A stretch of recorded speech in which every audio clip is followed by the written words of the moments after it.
if you are going to understand this region through the lenses of the Anglo-Saxon media, you will completely misunderstand what's happening in East Asia because they have a very jaundiced, black and white view of what is happening here. I mean, you take the first example you mentioned, Hong Kong. It's such a big deal in the Anglo-Saxon media.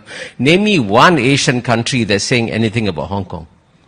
As far as the Asians are concerned, Hong Kong was a British colony that was illegally seized by the British in the humiliating Opium War of 1842.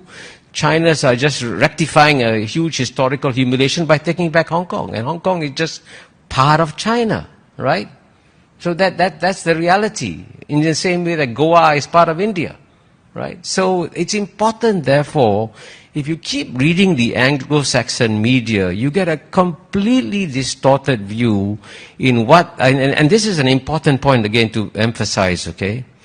That the world's population is 7.8 billion people. There are 1.4 billion people in China, 1.3 billion people in India, 700 million in ASEAN. And this is what I call the new CIA, China, India, ASEAN. These will be the three major growth engines of the world. And guess what? You read the Anglo-Saxon media, you'll never understand the CIA and what's happening in this region. And let me give you one statistic. Between 2010 and 2020, let me ask you a simple question. The European Union has a combined GNP of $15 trillion. ASEAN has only got $3 trillion. In the 10 years between 2010 and 2020, who contributed more to global economic growth? Was it the European Union or was it ASEAN? And the answer is ASEAN.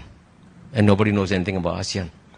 So what you have here in this region is a culture of pragmatism that is preventing wars like Ukraine that's going to drag down the United States and EU. You keep on fighting wars, we keep on trading.